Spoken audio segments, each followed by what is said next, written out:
of messaging to the masses. So this is not about, are we getting deplatformed and which platform is the best. We're going to talk about strategy and give you tools to help you regardless of what you're promoting. So whether it's you, a cause, an individual mission, whatever your marketing challenges are with this brave new world, we're going to have some diverse panelists today to help us drive this conversation about how they're navigating this changing landscape and what our strategy should be, and how we then get down to some tactics that we can deploy regularly to be able to succeed. So I'm going to introduce my panelists today that are going to help me drive this discussion. I have Mike Garcia from Status Labs. I have Ryan Green from Ironlight, and I have Larry Sharp for Governor of New York.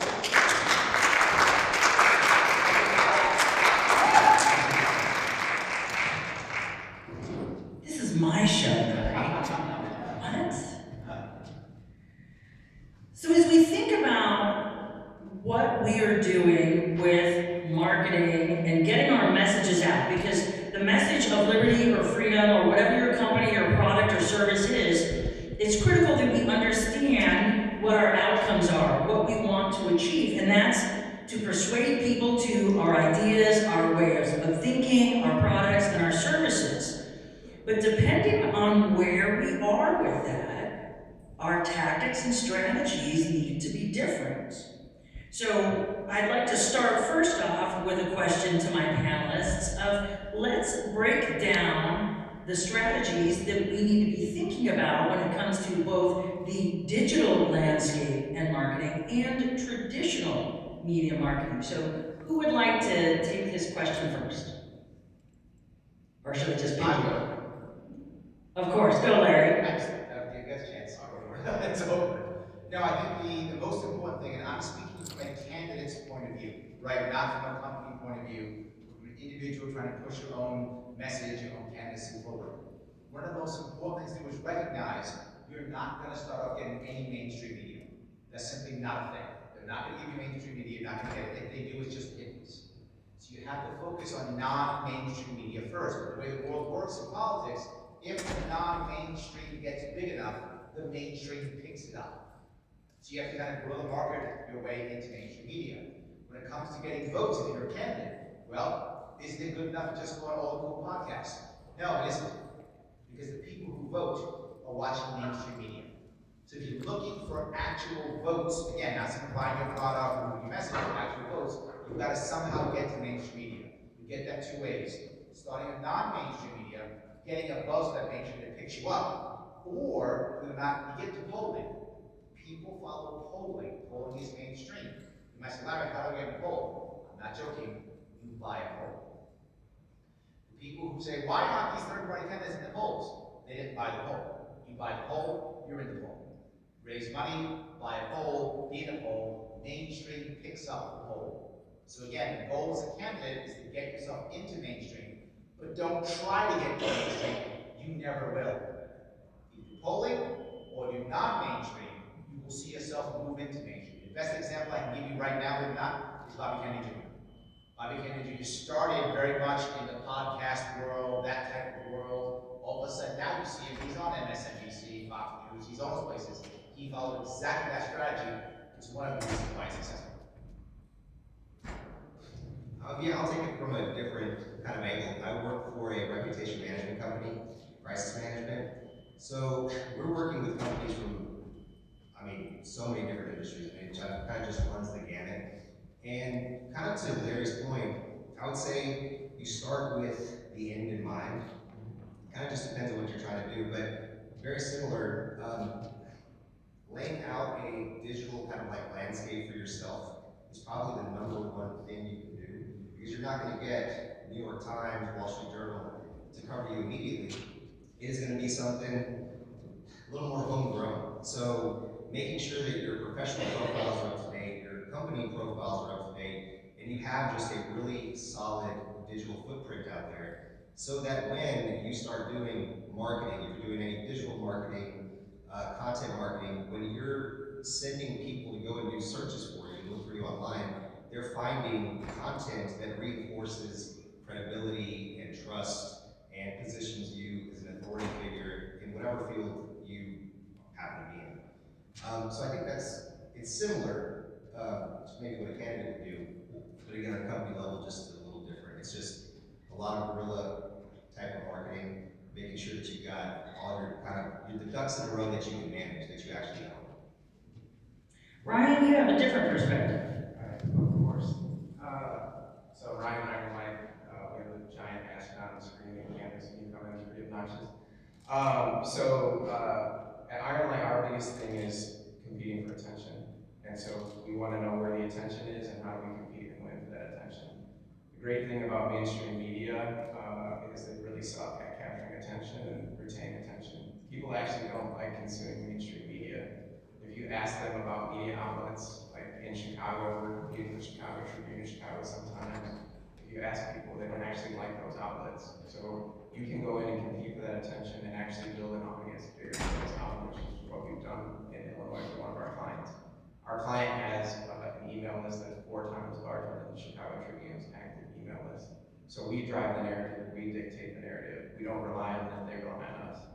And so I think one of the things that we need to stop doing is worrying too much about mainstream media and start competing head to head with them and building your own audience.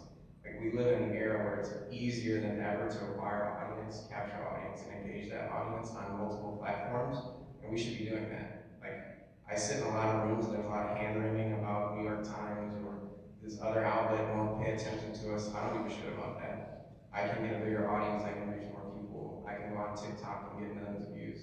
And so I think that should be the focus. Create content that's engaging, deliver a message in a way that it's going to gain attention, but not only gain attention, but persuade people, and give them a direct action that they can engage in advancing a solution. One of the things that people are becoming is very apathetic with media. That's why a lot of news outlets are dying. If you're again, keep using the Chicago example, if you read the headlines every weekend, carjackings, shootings, this, that, but they give you no opportunity to engage in fixing that. So what do? You check out, you stop consuming that media. So I think one of the things I would encourage everyone in this room to do is start thinking about that and figure out a way to compete head to head, because we can compete and win if we do it the right way. Did you talk a little closer to the microphone?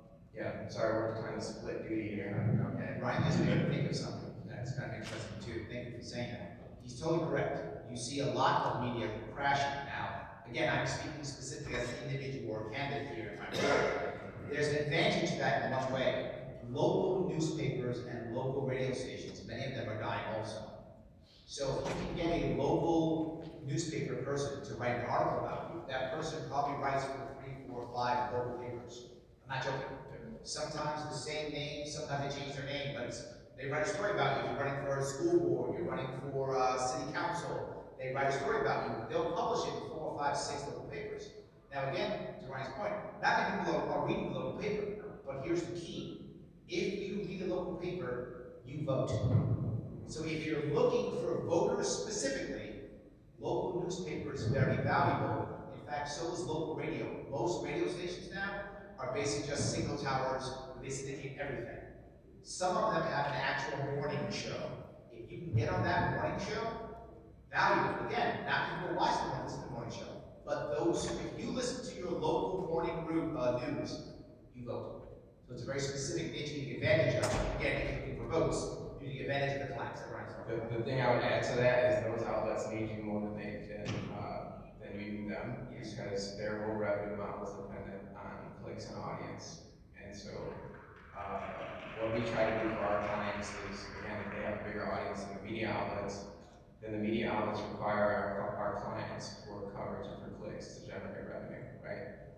And so especially in these local outlets, like these local outlets are very underserved. They don't have a lot of attention. So if you can drive attention, eyeballs, clicks to those outlets, they're gonna love you and give you a ton of coverage. And I would echo the talk radio thing, the radio in general. I think that's a really forgotten medium that has outsized reach and impact that we should be using a lot more. Conservatives and libertarians used to dominate radio, by the way, and we've kind of walked away from that. So I think we should get back in that game. I want to talk about Mike's point also, though. The advantage of doing something local like this, if it used to be local, every one of those local newspapers also has some footprint. You either have a Facebook page or a Twitter account or something. That's something, right? You take that and you then repost that on your media as a candidate. The average person doesn't know if the local Tribune or local Bugle has 1 viewer or 14,000. They have no idea. All it is if they see, oh my God, you're in a newspaper again. Oh my God, you're in a radio again. So it helps you, right? Exactly to Mike's point. It's reinforcing that you're real, even though it's maybe only one interview, posted it 4 times. You then posted all your things, exactly to Mike's point. Now people watch it, oh, he was in 4 different things, she was in 4 different things. Oh, she's real. Will help tremendously. Yeah, it's basically the more assets that you can have out there, about you from as many different places as you possibly can get, you're going to be in control. As many of these assets as you can control, it's just kind of like gold, digital gold. I'd like to add to that. Time is your friend. So the longer you're at it, the more momentum you get. The internet is forever. And I've been broadcasting. I remember when I went from radio to the internet, and that was a lot of years ago.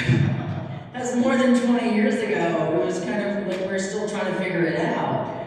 But anybody that searches me, there are tens of thousands of links, because every time somebody reshares something, it carries that link, that original link with it, and it just keeps going, and it just keeps building upon itself.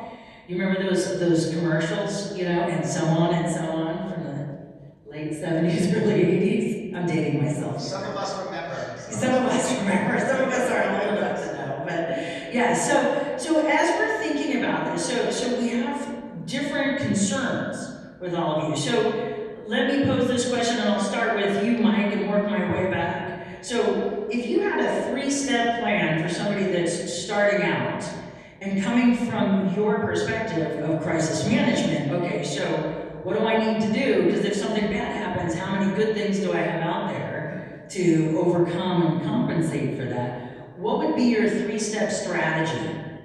Yeah, in a perfect world, we would be working with our clients before anything bad ever happened to them. And that's usually not the case with us. We usually get called in after, a New York Times, Wall Street Journal article or something bad is being said about our client. But if you are just starting out, and this is, again, perfect world, we would encourage our clients to do the simple things. LinkedIn, get as many professional profiles as you possibly can. There's a lot of free resources out there where you can go and just create stuff for yourself. The second thing I would say is content marketing. And this is also a little bit easier to do than it sounds. Content marketing, especially now with AI, with ChatGPT, there's so many different ways that you can just get some ideas thrown your way through ChatGPT and elaborate on those. So getting as many pieces out there about what you stand for, what you're about as possible is also going to be, the big thing for you. And then the third thing I would say is, if you have especially if you're a company, or if you're an individual who's trying to position yourself as an authority figure in whatever industry, a personal website. And that's another one that is just missed so many different times. It's kind of incredible, but a personal website, it can also act as a repository for any media coverage that you are generating for yourself or any content that you're generating for yourself. And again, just as many of these links, backlinks, going back to your personal website, going back to any of these pieces of content marketing that you're doing, your LinkedIn profiles, all of that stuff, again, just laying the groundwork so that if and when you're somebody, it's kind of more a question of when something's going to happen to you. But when something happens to you, you already have assets in place to battle back against whatever narrative is being kind of thrown out there about you. And one thing I counsel clients on kind of all the time is if you're not being proactive and going out there and managing the way that you look online, then you leave it up to anybody else to go out there and do that for you. Anybody with an agenda. So that's kind of where I would start. That's a great response.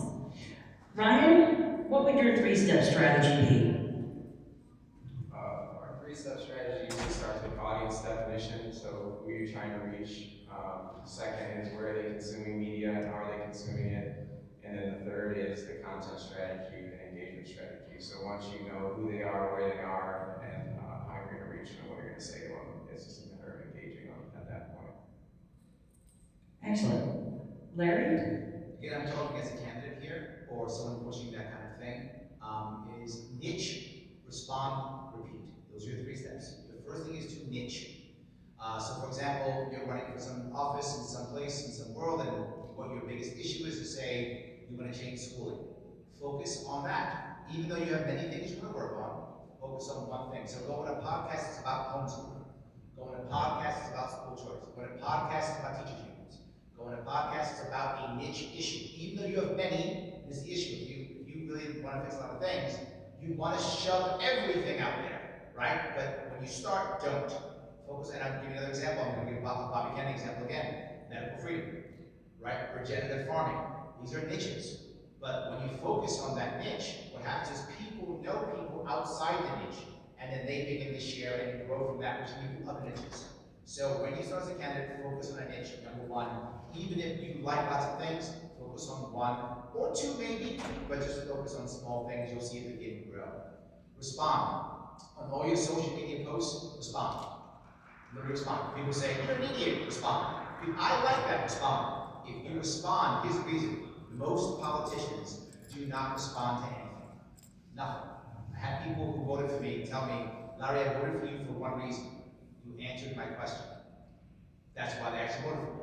So when you can respond, of course, obviously, it's engagement. I'm sure they said they like engagement and stuff. But I'm saying, for an individual, if you respond and go, oh my God, she's paying attention. Oh my God, he's paying attention. So responding matters tremendously. If you have a team to do it, that works also. I also have a team. So every response is always mine. But there's always a response if I can get when I get a response out. And the last thing is repeat. When you start running for office, you sometimes feel like, well, I don't want to tell this story again. I don't want to say this thing again. They know what I think. No, they don't. Number one, they're not paying attention. They don't know what you think. So say it again. And the next thing is, people like the hits. People like the hits. When you go to one of your classic, bands, you don't want to hear all their new stuff. You're like, play the hits, we like the hits, play the hits.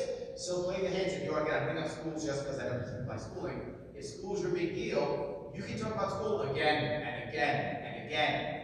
People want to hear it. That's why they watch your stuff. That's why they're on your website. That's why they came to your event. So it's niche, respond, repeat.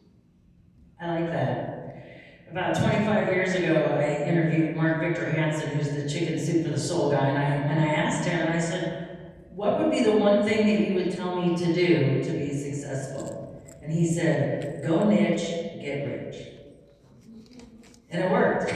So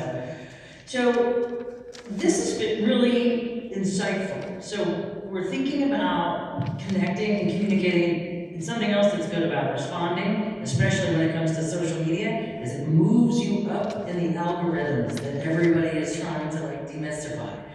Because when you connect with people, even if you don't like what they said, even if they're being derogatory, at least throw that heart, that thumbs up, say something and connect with them because it shows the engagement. And that will help you spread your movement and your cause, because then they'll see, oh, they're connecting with people. This is somebody that's being watched and is engaging. It's not just a one-sided thing. So that's add to that though. The advantage of doing this is they will give you all their arguments.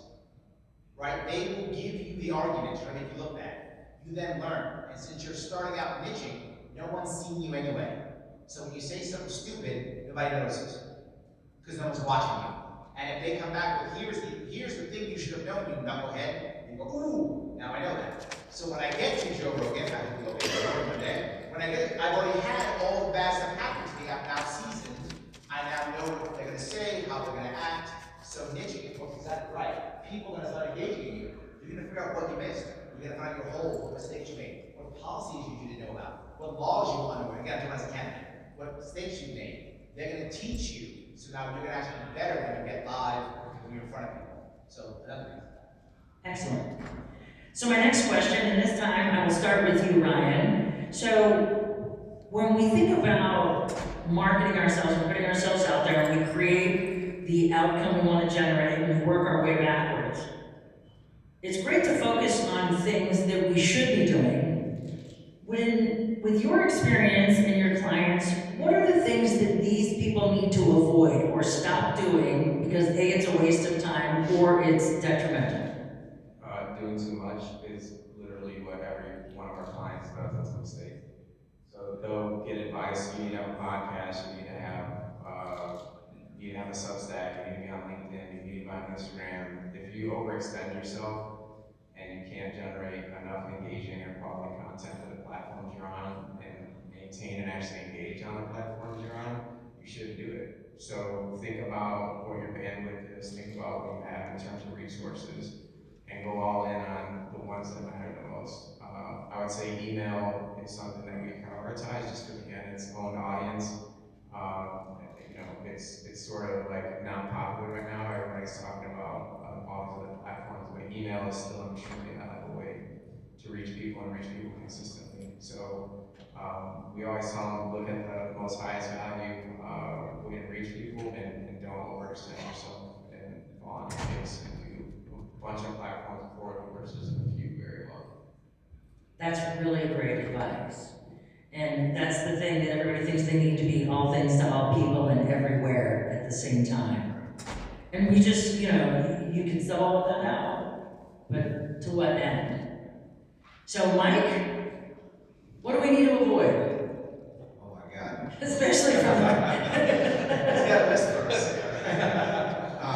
The list is long and varied. Keep close on. You're gonna make mistakes. That's a good start. A bit early when you're still in a niche. I mean, from the experience I have, there's just so many different things. A lot of it would be, I'd almost kind of go against one of the things that Larry said. It's probably not great maybe for candidates, a good idea, but engaging with trolls on social media. We have a lot of folks that do stuff like that still. I mean, social media's been around so long at this point, like we should know not to continue engaging with these trolls on social media. A lot of times it gets out of hand, sometimes that turns into a story of its own, which is negative content. So that's, I guess, one thing I could say, but again, keep your clothes on, it's a great one. No, I agree. I think you made a valid point. I would adjust what I said to move forward. Yes. Where are the trolls? I agree. Yeah, there's just a lot of pitfalls. Be careful what you're saying, where you're saying it. I really do appreciate people who are themselves 100% of the time, wherever they go. I really do appreciate that authenticity. But there are, especially in today's day and age, there's cameras, there's video everywhere. So just being really cognizant of where you're at, what you're saying, who you're saying it to, remembering who your audience is paramount. And a lot of times we forget that stuff because we get comfortable. But yeah, there's videos everywhere, and cameras everywhere. Yes, great advice. I'm going to continue to ask questions, but at this time, if you... Oh, you didn't answer? Did I skip you? Yeah, but you've been talking so much anyway. You're not wrong. Please, I didn't realize I skipped you. Again, I know mine is a niche here, what I'm talking about, but as a candidate for doing something like this, I'd even say nonprofit if it's heavily individually focused, like you are the nonprofit. It's like you're small and it's just you. But for sure, as a candidate, the thing you want to avoid is doing everything yourself. This is a terrible answer. It's kind of close to what Ryan's talking about and what Mike's talking about, meaning that if you're doing everything, you're going to fail. But if I give the others, they're going to fail. Yes, let them. I would rather your team fail and they learn and get better than you have to yourself, you burn yourself out, and then you fail. So give your people, like I said, respond, right? At least half of the stuff I respond online is not me. It's my team responding. My team people, they respond. I respond at maybe half. They respond to everything. If they answer most of if you get answers from me on Twitter, answers from me on Instagram, it's not me, it's my team answering me. So my team does a lot of my work. Almost all the things posted, it's not me, it's my team. Right? In your best case scenario as a candidate, as your best case scenario, you only do two things. You show up, you communicate. That's it. That's the best case. Now, maybe only the most powerful candidates get that. But you want to get as close to that as possible. The less you're doing as a candidate, the better. You want to show up, communicate, everything else is done by somebody else. If they fail, you take responsibility, but you let them fail and be open about the failures you have. You're going to fail anyway. It's you or somebody else. Train your team. Do not, we want a bit of advice that's not like this, but do not fire people because they made a mistake no matter what their head says. And I'll give you an example. I'm a business consultant during my day life, I'm a business consultant. One thing I remember, a true story, guy says, I feel bad I have to fire this guy. I said, why? I said, he just made a mistake that cost me $40,000. I said, why did you fire him? I mean, he cost me $40,000. So you just paid $40,000 to train a guy for somebody else. You spent $40,000 to train a guy to give it to somebody else. Or you can teach them, show them what's up, and keep them on board. So when your people fail, and particularly if you're a candidate, independent, you don't have experienced people. Most of them are volunteers anyway, so they're gonna screw up. And when they screw up, train them and keep them, and don't do it yourself. That's excellent advice. So if you happen to have a question that you would like to ask the panelists, make your way to this center aisle. So there's a microphone so we can hear your question. And make sure there's a question in there when you come. Would you like to lead? Yeah, I would love to. Hey, I live in Bushwick, so fellow New York resident. Oh, yes. And this is kind of directed, I guess, more specifically to you, but feel free to take a stab if you'd like as well, guys. So let's say I am a candidate, like yourself, independent, etc. You mentioned the importance of guerrilla marketing and transitioning to get this mainstream coverage. So just on a more specific level, if we have the time, I was curious what types of exact functions you would recommend outsourcing. You mentioned the importance of not doing everything yourself. You have a team that works on stuff, but in terms of finding like third-party partners and stuff, is that like stuff to do with Google, Wikipedia? Like, I'd love to know kind of what you think is important. Generally speaking, if you are a small candidate, you're relying heavily on volunteers. Heavily on volunteers. If you're spending time on volunteers, try to get them to do two things that are most important. One, outreach to media. Two, scheduling. Those are two biggest ones. If you're running a campaign, scheduling and outreach to media. Scheduling, who's coming in to see you, where are you going, where are your events? Is that once a week? Are you a full-time candidate? Is it 4 times a day? Is it once a month? Whatever it is, weekends. Someone to schedule your stuff. They should be telling you, don't make anything happen Saturday night, you're gonna be in front of 5 entrepreneurs, right? Don't schedule Saturday night for the media. So scheduling number one. Second is reaching out to the media. There's tons of media lists. You should be putting out press releases constantly. Somehow reaching out to them, emailing them. Twitter is amazing when it comes to the press. The press is on Twitter. If you don't like Twitter, it's great. If you're running for office, you must be on Twitter if you're running for office. That's where the press is for politics. That's very niche, by the way. Other things that may not apply. If you're running for office, you must be on Twitter. That's where politics is, specifically independent politics. We tell them often, do not talk about what you're doing. They don't care. Tell them about what their narrative is and how you can speak to their narrative. You do that, you get local stuff. That's how you run market. Those are people outsource. Scheduler, reach out to me. Ryan or Mike, do you have anything to add? Nope. All right, next question. My name is Dr. George Maurer. I've just written a book called Critical Race Theory in Your School, How to Fight Back. And the conventional wisdom, in which says obviously critical race theory is a bad thing. The conventional wisdom in this country right now is that critical race theory is a wonderful thing. And if someone like me, a white man, takes a position against critical race theory, I must obviously be a white supremacist or a racist. That's what I thought. It's very difficult as a first-time, self-published, unknown author, 3 strikes. Do you have any tips on how to attract a difficult subject like myself for media attention? Great question. I'll start. I'll talk to you again as a candidate. I don't know if it works as an author. Whenever you're dealing with those issues, you always focus on the outcome, not the issue. So I wouldn't talk about CRT. I talk about better schools, better education, learning skills, getting along, racial equality. I'd speak about something other than the issue itself.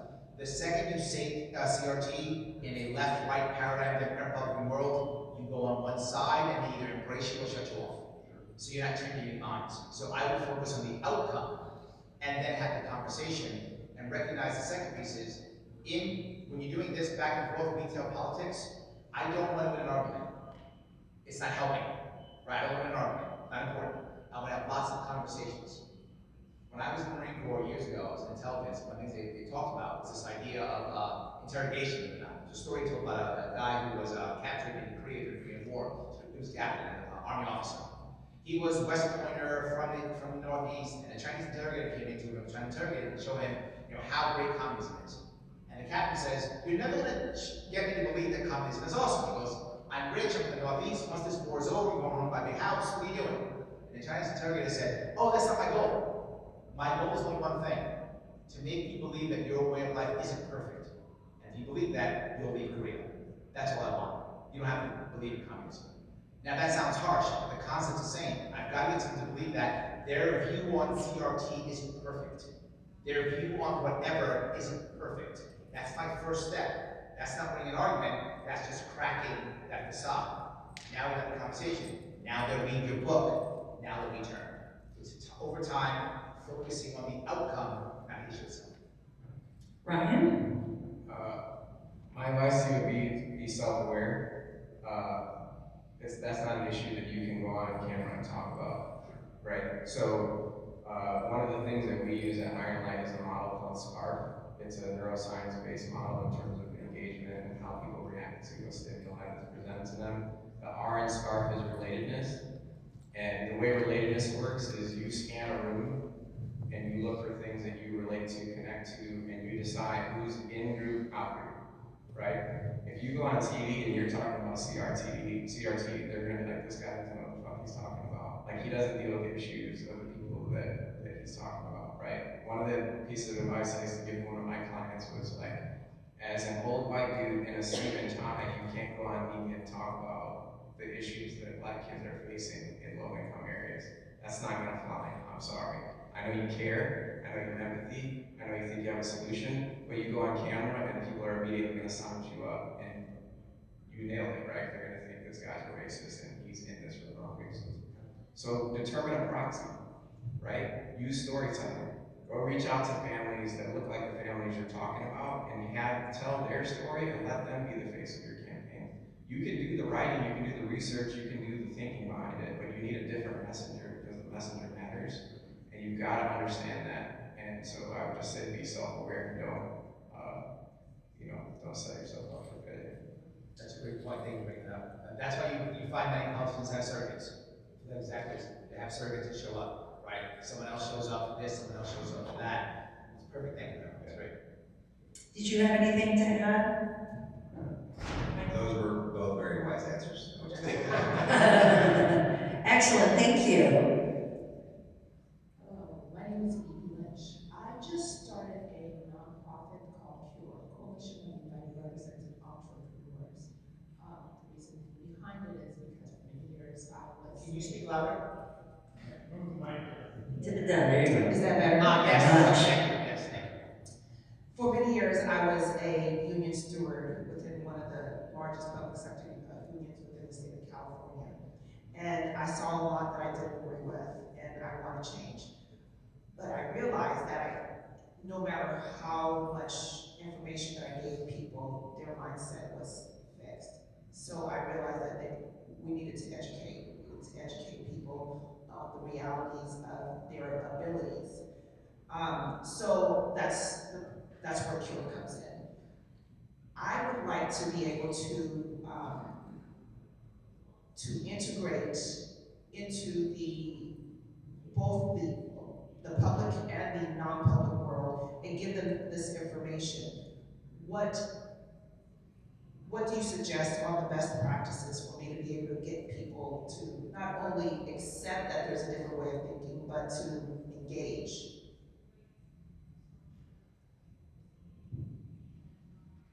Ryan? I can go. So again, going back to the SCARF model, the issue with labor unions and the challenge you're facing is related to the S in SCARF. So that's related to status.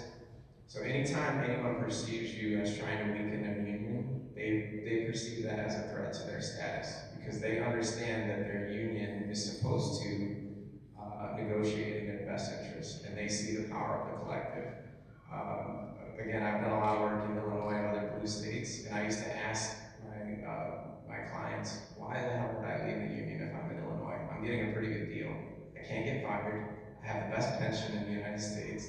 My pay scale is way out of whack. Why would I leave? Why? You're telling me my union is bad? I'm looking at the ROI there. It doesn't look like that to me, right? So you need to understand the status component of what you're doing. And if you go in and attack the union head on, they're gonna essentially, like I said, put you in the out group and shut down anything that you're saying and perceive that as a threat. So you need to understand what you're trying to deliver and what the value is to them and how you can persuade them on that. So I don't know enough about the organization and what you're trying to achieve, but just keep that in mind when you're engaging on those issues. Thank you. Can you repeat what SCAR stands for? So SCARF is a neuroscience-based model. It was developed by a guy named David Rock, and it stands for status, certainty, autonomy, relatedness, fairness. So one of the things that we do at Iron Light is we have data scientists and behavioral scientists internally, and we're constantly doing research around SCARF because we want to understand how that is basically shaping all the issue sets that we're working on, from school choice to criminal justice reform to inflation. So David Rock was great, but very well exposed. He's great. Yes. What was that last name? Rock. like of rock. ROCK. Yeah, less muscles though. So, I think if I were to give you any advice from my point of view, I think I would find someone who they would believe is a neutral moderator / mediator, and I would hold some form of debate. That's what I would do. You versus someone who is willing to. The trouble is you'll have trouble finding a unique person who want to do it because they don't know what you're doing. But you find anybody who would actually do it, someone who either reps a union, is a union personnel, someone like that, to debate. The reason why is, with a neutral moderator, they'll hear your argument, whatever your argument is. If I'm going to argue and say you should leave the union, here's why, I'm not even going to hear it to this point. I'm not going to hear it. But if I have a neutral moderator and I have that back and forth, somebody might hear it. And again, if I repeat, I will do many of those to see if finally someone goes, I think she's got a point. And if you get somebody inside to go, I think she's right, that person becomes your surrogate within the union if you make it happen. But I think Ryan's point is really hard. But I think that would be my advice of trying to get that. Yeah, and then you just gotta find another tag point, right? Like one of the things that we're working on right now is taking down the Chicago Teachers Union. And we're absolutely dismantling them at this point. We own ChicagoTeachersUnion.com, by the way, if you wanna go there and watch a documentary. They weren't even smart enough to buy their own domain. I saw that documentary, I didn't see it. Yeah. So again, looking at SCARF, we've focused on that because you cannot compete on the same quadrant that you're losing on. So if you're losing on status, you got to figure out a different one. So we've been looking at fairness, and if you're following labor unions right now, you just saw the headline about $8,500 spent on hair care by the NEA. That seems a little unfair if I'm paying my dues and you've got an $8,500 every 3-month hair care budget, right? So you can begin to discredit and dismantle these entities, but don't try to fight on the same level because you're going to lose. So be strategic and really figure out how you can pick them apart and what you can do to discredit them and break the facade that they actually have the best interests of their members in mind. So that would be my advice. In California, most likely, I know you've got a lot to work with, so it should be fun. We have about 3 minutes left, so I'd like to take our final question.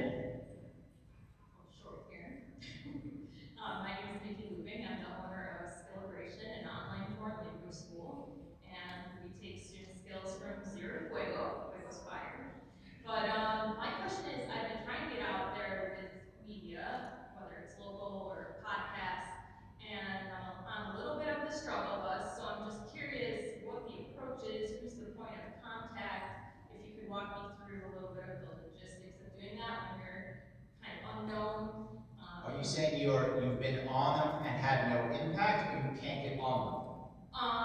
Can't get on as many podcasts as I'd like. I haven't tried approaching. When you reach out to a podcaster, what do you say? So, one was kind of natural, like we knew each other from a conference. So you don't reach out? No, I have reached out. When you reach out, what do you say? That's what I was kind of getting at. If you could give me a second to Sorry. answer. Well, we have 3 minutes, that's why I'm rushing you. Okay.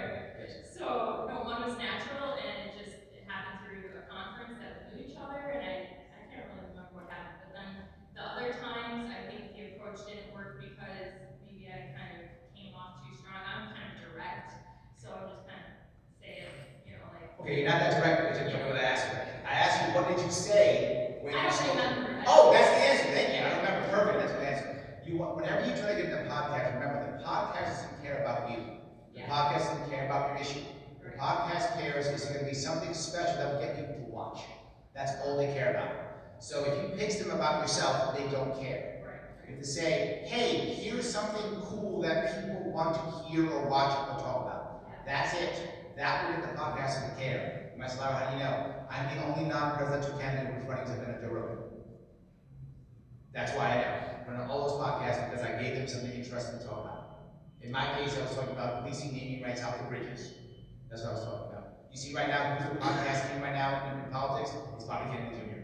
Why? He's talking about things like medical freedom. He's talking about the body autonomy, things that people want to hear about and talk about. People want to talk about it. So when you reach the podcasters, they don't care even if your name. Here's what I want to talk about that is interesting. Your audience will like this. Here's a special take. Here is something special. The podcast, that's different from regular. Regular people don't do that. Podcasters do that. They care about those eyeballs. Who's your audience? So middle school, homeschool families who have middle schoolers, that's the niche. Okay. I mean, you don't really need media then. You should be looking at Facebook groups. Those people are highly networked. Yeah. And so all you need to do is identify advocates who like your product and will talk about it. You need not word of mouth marketing. Okay. Like podcasts is that's a sexy term, but like that's like bringing a bazooka to it. Like if you really want to reach people, just take time and engage. The homeschoolers are one of the most networked groups in the United States. Yes. So you break in and the rest will take care of itself. So I would invest time, find out who your local homeschool network is that's the most engaged. Go meet with them, go talk to them, go give them free access to your product. Get them to love it, get feedback from them, and then let them take them on. In New York State, Facebook is everything for homeschool. Facebook. Yes, and I am in a lot of those groups. Yes, and the thing is, when you go there, as a rule, don't pitch anything. Ryan's correct. Just respond, give advice, give for at least a month, if not 2 or 3, and hopefully when people start showing up, then you can do it. Yeah. Gary Vaynerchuk has a book called Jab, Jab, Jab, Right Hook that I would highly recommend you read that talks about this. Thank you. Excellent. Any final thoughts, Mr. Garcia? In relation to the question, no, not really. Ryan kind of summed it up, but this has been fun. Yes. Yeah. All right. Well, I would like to thank my panelists for participating in today's conversation. And if any of you have a cause or a candidate and would like to be on FreedomFest TV, our broadcast booth is located right under the escalators out by registration. And Carrie, stick your hand up real quick. This is Carrie. She's my right hand and sometimes my left hand. And she will help you find a slot on the calendar to have a quick 5-minute interview to help you promote